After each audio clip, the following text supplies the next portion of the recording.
or Luke chapter 4, verse number 4. Luke 4, verse 4, according to the word of God, and Jesus answered him, saying, It is written that man shall not live by bread alone, but by every word of God. Tayo po'y manalangin. Mahabaging Diyos, maraming salamat po, Lord, at ang iyong mga salita ay aming hawak.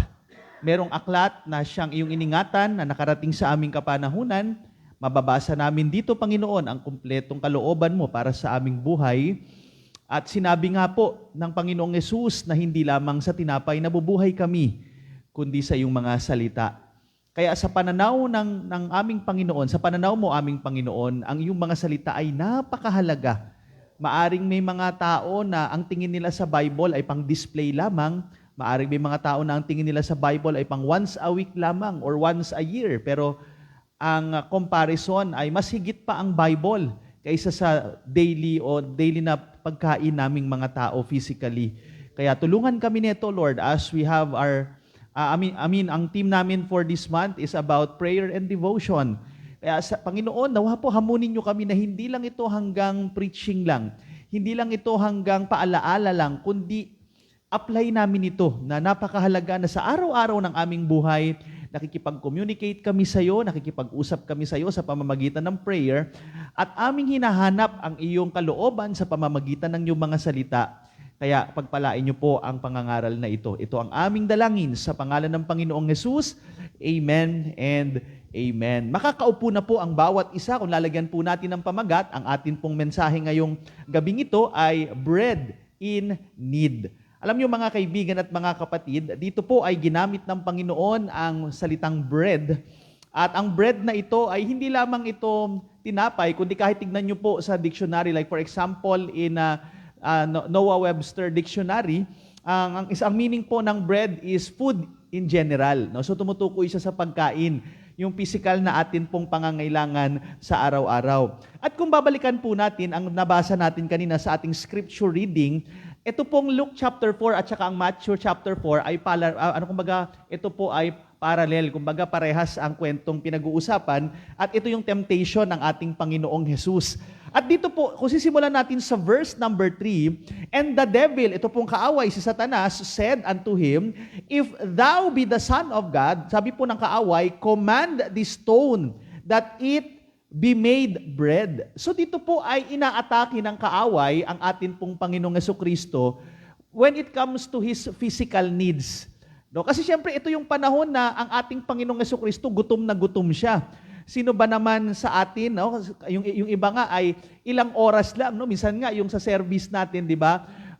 Lumagpas lang tayo ng konti, iba parang gutom na, di ba? Ito just imagine 40 days, no? 40 nights na ang ating Panginoong Jesucristo ay hindi po siya nakakain, physically speaking. Talagang grabe yung naging fasting niya neto bago niya po sinimulan ang kanyang earthly ministry. Kaya physically speaking or humanly speaking, ang Panginoong Jesucristo ay gutom na gutom po ng mga panahon pong ito. Pero ang ganda ng sagot ng ating Panginoong Jesucristo, ang ginamit niyang reference dito ay mula sa Deuteronomy chapter 8 verse 3 na sinabi nga niya, It is written, nasusulat, that man shall not live by bread alone, but by every word of God. Mga kaibigan at mga kapatid, sa pananaw ng ating Panginoong Jesucristo, ganun kahalaga ang kanyang mga salita. Ganun kahalaga ang salita ng Diyos. Of course, mahalaga po. Kaya nga, di ba, kahit nung panahon ng pandemic, no, sinasabi nga nila na ang pagkain ay talagang essential. Ang nakakalungkot lang sa gobyerno, of course, karamihan po kasi sa mga yan ay mga unbeliever, hindi essential ang tingin nila sa salita ng Diyos. Kaya nga maraming mga pinagbawal na pagtitipon noong mga panahon po na yon. At ang sabi nga nila, ang food is essential. Kaya kumbaga pinsan may mga times no na parang nakikita natin na parang nawalan ng logic kasi pwedeng pumunta sa department store, hindi naman pwedeng pumunta sa church. Samantalang ganun din naman, no?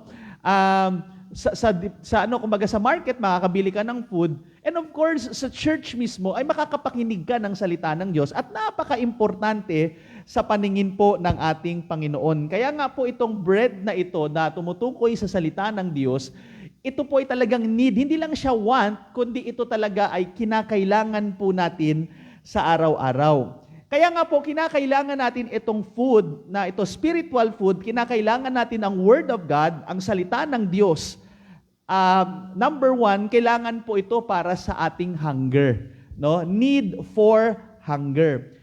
Kung tayo po ay kumakain physically araw-araw, ay mas kinakailangan natin, dahil nga sa paningin ng ating Panginoon ay mas mahalaga ang salita ng Diyos, dapat kumakain din pala tayo everyday ng salita din ng Diyos.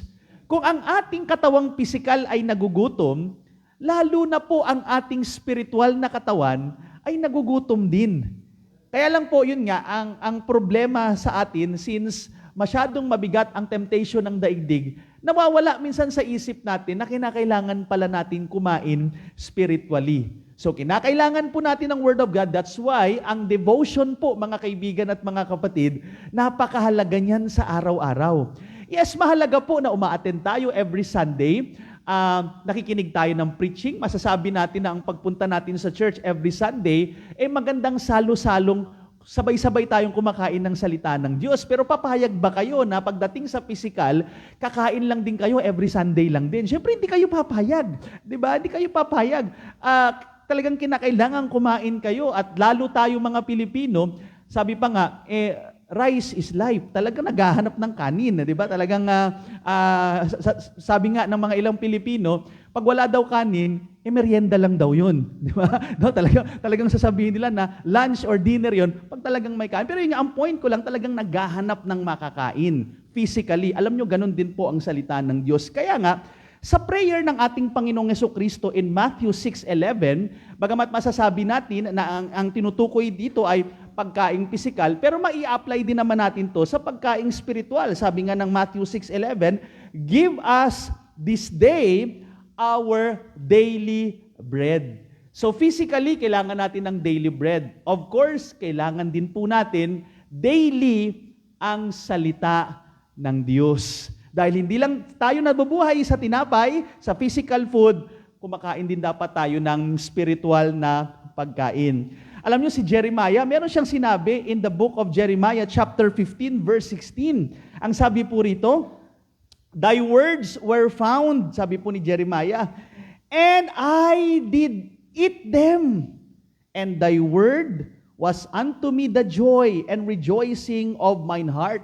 Kaya dito makikita natin na ang salita ng Diyos ay hinalintulad sa pagkain. So si Jeremiah, nung kinain niya ang salita ng Diyos, kumain siya spiritually speaking, ito ang nagbigay sa kanya ng kaligayahan. Another verse pa na ginamit din po, ito naman ay gatas, pero syempre kabilang pa rin ito sa pagkain or ini-intake sa pang-araw-araw. Sabi po ng 1 Peter chapter 2 verse 2, kagaya daw po ng isang bagong silang na sanggol, as newborn babes. Anong sabi dito? Desire the sincere milk of the word.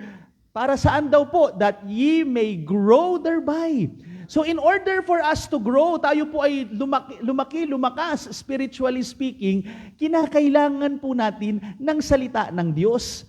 Mga kaibigan at mga kapatid, napakahalaga na tayo po ay magkaroon ng desire bilang mga anak ng Diyos na lumago tayo.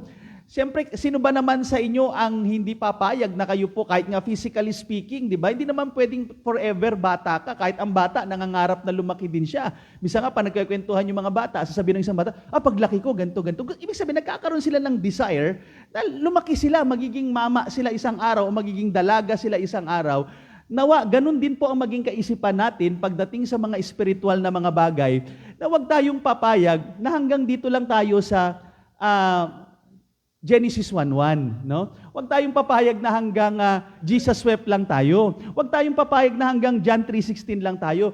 We need to grow pagdating sa salita ng Diyos. Kaya nga, ganyan na ganyan po ang pagre-rebuke ng writer ng book of Hebrews, na maaring ito daw po ay si Apostle Paul. Tignan natin sa Hebrews chapter 5, mula verse number 12 hanggang 13. Anong sabi po ng talata? For the time, ye ought to be teachers. Sinasabi ni Paul, dapat mga teachers na kayo. Ye have need that one teach you again, which be the first principles of the oracles of God, and are become such as have need of milk and not of strong meat. Nire-rebuke niya ang mga Hudyong mananampalataya na kanyang kausap kasi dapat ang kanilang kinakain na, pagdating sa salita ng Diyos, mga meat na, karni na dapat. Kaya lang bumabalik sila sa milk. Hindi sila nag-grow. Kaya makikita natin ang pagre-rebuke ng writer na ito, kung ito man ay si Apostle Paul. Sabi nga, for everyone that useth milk is unskillful in the word of righteousness, for he is a babe. Bata, hindi na lumaki. Kaya nga, di ba, meron tayong naging preaching noon, yung Peter Pan syndrome na kumbaga, hindi na lumalaki, hindi na nag-grow. So, maganda yon pagdating sa halaman, yung tinatawag na bonsai. Pero pag bonjing ka, naku, nakakahiya yun. Diba? Kaya mahalaga po na tayo ay lumalago spiritually. Tandaan nyo to, walang ibang magpapalago sa atin, kundi salita ng Diyos.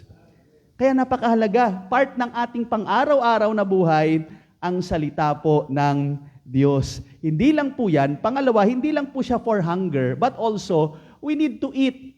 Good for the heart din po siya. Need for the heart. Kailangan ng ating heart. Tandaan niyo po, pag sinabi nating heart in the scriptures, it speaks about the inner man. Kasi ang atin pong kaloob-looban, ang puso ng isang tao, sabi nga ng Jeremiah chapter 17 verse 9, the heart is deceitful above all things. Mapangdaya ang puso. Kaya nga, dito po sa atin sa nag-aaral ng Bible, alam natin na pagdating sa ating mga decision making, hindi dapat natin ibatay sa puso lang ang ating desisyon. Hindi kagaya ng mga tinuturo, lalo pag Pebrero, di ba? Maraming mga nagsasabi, sundin mo ang puso mo. Naku, delikadong advice yun. Dahil according to the Bible, mapangdaya ang puso ng tao. Kaya nga, kinakailangan natin ang salita ng Diyos because it's good for the heart. Para umayos po ang inner man. That's why in Psalm 119 verse 11, the Bible tells us, Thy word have I hid in mine heart. Mahalaga po yan, ilagay natin, ipasok natin sa puso natin, that I might not sin against Thee.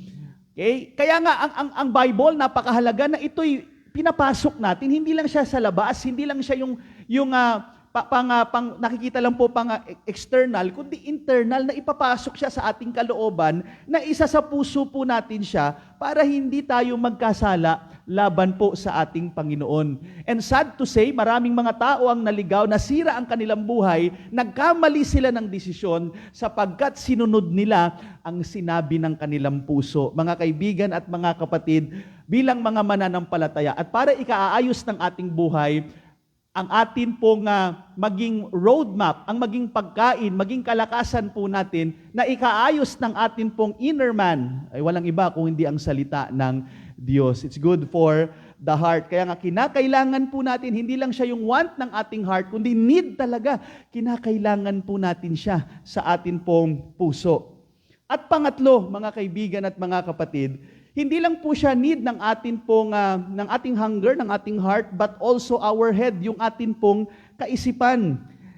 Kaya nga, minsan di ba po, pag merong mga nag-aaral na mga estudyante, na siyempre kasama dyan yung mga puyat, minsan pag gumagawa ng mga project, talagang naghahanap ng pagkain kasi hindi raw masyadong makapag-isip. No? So nakakagutom, kailangan ko ng pagkain. So kumakain, para umayos yung kanyang kaisipan, para makapag-isip talaga. Kaya lang iba na sobrahan, mas dumami yung kinain kaysa dun sa inisip. Kaya talagang dumoble katawan. Di ba? Pero ang point lang dito mga kapatid, spiritually speaking, napakahalaga ng salita ng Diyos para sa ating kaisipan. Alam nyo, ang ating daigdig ay punong-puno ng mga polluted na mga teachings sa paligid po natin. Minsan, hindi lang natin masyadong binibigyan ng pansin, pero tandaan niyo po, ang galing ng Diablo because sa bawat anggulo ng mga napapakinggan natin, mga napapanood natin, mga nababasa natin, ang dami pong mga pumapasok dyan ng mga maling katuruan. Kaya nga mahalaga na kinakailangan po nating kumain ng salita ng Diyos araw-araw, inid talaga natin ang salita ng Diyos sapagkat ito po ang magbibigay ng katotohanan sa atin pong kaisipan. Kaya nga sabi ng Psalm 119 verse 99, tinan nyo ang ganda ng sinabi ng psalmist, I have more understanding than all my teachers, for thy testimonies are my meditation. Gaya nga naalala ko yung kwento ng isang young people natin dito sa akin, Aba, sa school nila, may mga pinag-aaralan sila. Kine-question kung talagang, totoong, my God, biruin mo yan, mga ganun ang tinuturo, no? At kine-question kung talaga bang may soul. Kine-question kung totoo ba yung Bible. Just imagine yung pinapasok sa isip. Pero alam nyo, yung mga teachers ng sekular, mga teachers ng sanlibutan, mukha lang silang matalino, pero itong blessing. Pag ikaw ay nagtitiwala sa salita ng Diyos, sabi nga nung psalmist, I have more understanding than all my teachers. Bakit? For thy testimonies are my meditation. I understand more than the ancients because I keep thy precepts. Mga kaibigan, maraming mga great philosophers from the past. Pero alam nyo, walang sinabi ang mga yan. Basta ang iyong karunungan ay nagmumula sa salita ng Diyos. Just imagine, ang daigdig na ito, hindi nila ma-identify kung ilan ang gender. Salamat, tayo nasa Bible, dalawa lang, wala tayong kaproblema. Ibig sabihin yan, 2 CR lang ang kailangan natin. Sila, malaking problema nila yan. Kailangan nila ng 100 plus na CR dahil napakarami nilang gender. Salamat po, because sa salita ng Diyos ay ang ninuno natin tao, hindi tayo galing sa unggoy. Imagine niyo na lang kung galing kayo sa unggoy, galing tayo sa unggoy. Di ba? Kita niyong kahihiyan yan, kalokohan yan. Pero salamat, ang ating ninuno ay created in the image and likeness of God. Hindi isang hayop. Kaya pag nag-aaway, iwasan po nating sabing hayop ka kasi hindi tayo hayop.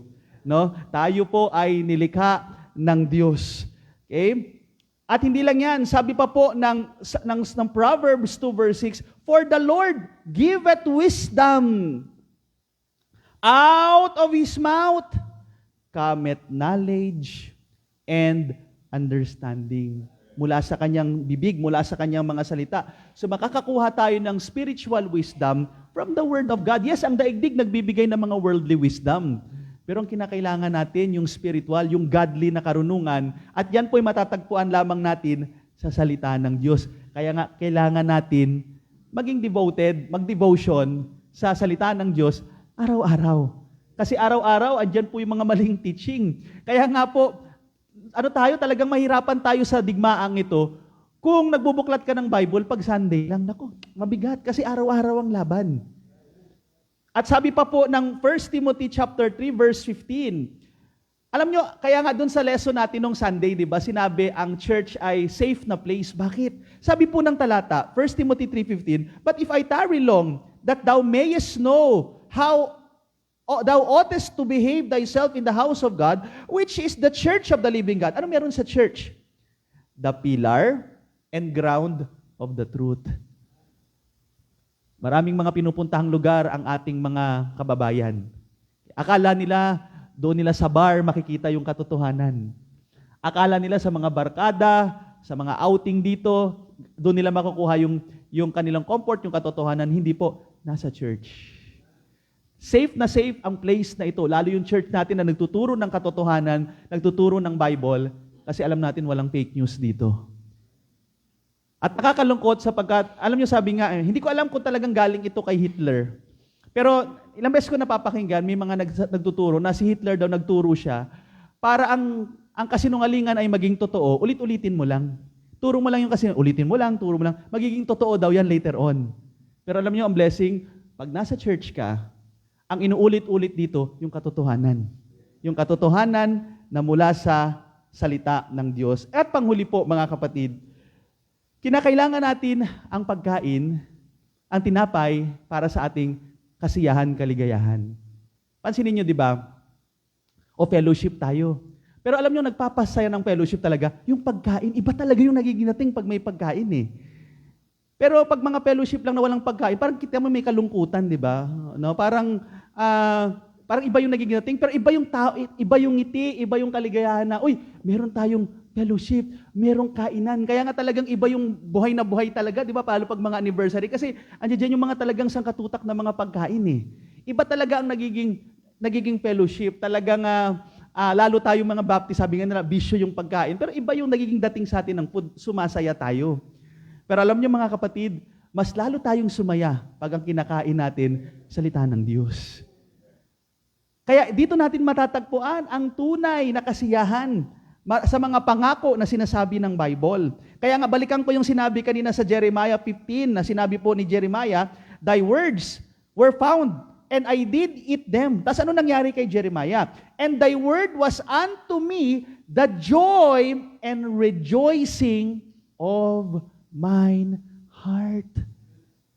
Lalo nung panahon nila Jeremiah, na yan na, no? Talagang paparating na yung sasakop at dumating na later on yung sumakop sa kanila. So isipin mo, talaga nakakalungkot yung panahon ni Jeremiah, pero ang nagbigay sa kanya ng kaligayahan, salita ng Diyos. Kasi ang author ng Bible, pag siya'y nangako, gagawin niya. Kaya nung panahon nila Jeremiah, yes, napahintulutan, nasakop sila, pero mayroon pa rin sinabi ang Diyos, may hangganan lang yung pagsakop, hindi yan forever. 70 years lang yan. After that, makakalaya ulit kayo. Kaya makikita natin mga kapatid, sa mga nangyayari sa paligid po natin, nakaka-stress, ang daming mga negatibong mga balita, go back to the Word of God. Kasi ang Bible, andi dito na yung ending, andi dito na yung dulo. At sa dulo ng kwento, makikita natin, panalo si Kristo. At panalo ang nakiisa sa ating Panginoong Hesus, tayo po yan na mga mananampalataya. Kaya nga ganun din yung sinabi po ng Psalm 19 verse 8, "The statutes of the Lord are right, rejoicing the heart. The commandment of the Lord is pure, enlightening the eyes." So nagbibigay ng kaligayahan ang salita ng Diyos. Sa kabila ng mga kaguluhan, sa kabila ng mga problema, pero pag ikaw ay nagbasa ng salita ng Diyos, you meditate the Word of God, magbibigay po ito sa iyo ng kaligayahan sa kabila ng mga krisis na kinakaharap mo sa buhay. At sabi nga ng Proverbs 3:13, "Happy is the man that findeth wisdom, and the man that getteth understanding." Ulitin ko po, saan natin makukuha yung wisdom tsaka yung understanding? From the Word of God. Dito magbibigay sa atin ng kaligayahan, dahil dito po, nakikita natin, hindi na mawawala yung kaligtasan natin. Meron tayong kalangitan, meron tayong Panginoong Hesus. Diba? Merong nagmamahal sa atin, hindi niya tayo iiwan at pababayaan. So, ang daming dahilan para tayong mga mananampalataya ay maging masaya dahil sa mga pangako po ng Diyos mula sa kanyang mga salita. Ang ganda nung kanta kanina ni Mrs. Recto, no? Ni Vilma. Ay, sorry. No? Napagkakamalang ko bisan. "I know who holds tomorrow." Hindi natin alam kung ano yung mangyayari bukas. Pero dahil alam natin, sabi nga ng Bible, kung sino may hawak niyan, yan ang ating Panginoon. Kaya magtiwala tayo sa Kanya pong mga salita. Let's pray. Father in heaven, thank you for this evening. Thank you for your word. We really, really need your word araw-araw. Kaya Panginoon, kung nung nakaraang year 2025, palyado man kami sa mga devotions po namin, Lord, challenge us na this year, seryosohin po namin ang aming pagkain spiritual. Kung kami ay kumakain ng pagkain, hindi namin kinakalimutan kumain ng pagkain araw-araw, sana wag din namin kalimutan ang pagkain ng iyong mga salita. Kung kinakailangan namin kumain ng mga masusustansyang pagkain, ang masusustansyang pagkain spiritually ay nasa Bible, nasa Word of God. Nakakasagap kami sa mga napapanood namin ng mga polluted na mga teachings, mga immorality nasa paligid, Panginoon. At minsan hindi kami nagiging aware na ito ay nagbibigay sa amin ng hindi kaaya-ayang desisyon, ng kahangalan sa buhay po namin. Kaya we need to go back to the Word of God. Na seryosohin namin ang aming mga personal devotions. Bigyan namin ng oras. Kung meron kaming oras na kumakain kami physically, magkaroon din kami ng oras para kumain ng iyong mga salita na siyang para sa ikabubuti rin naman namin at ikalalago ng aming pananampalataya. Bless niyo po ang mga kapatiran sa Faith Baptist Church at ganun din po sa mga sumusubaybay sa amin sa online. Mangusap din po itong mga salita ninyo sa kanila at sa bawat isa sa amin. Ito po ang aming dalangin sa pangalan mo, Jesus. Amen.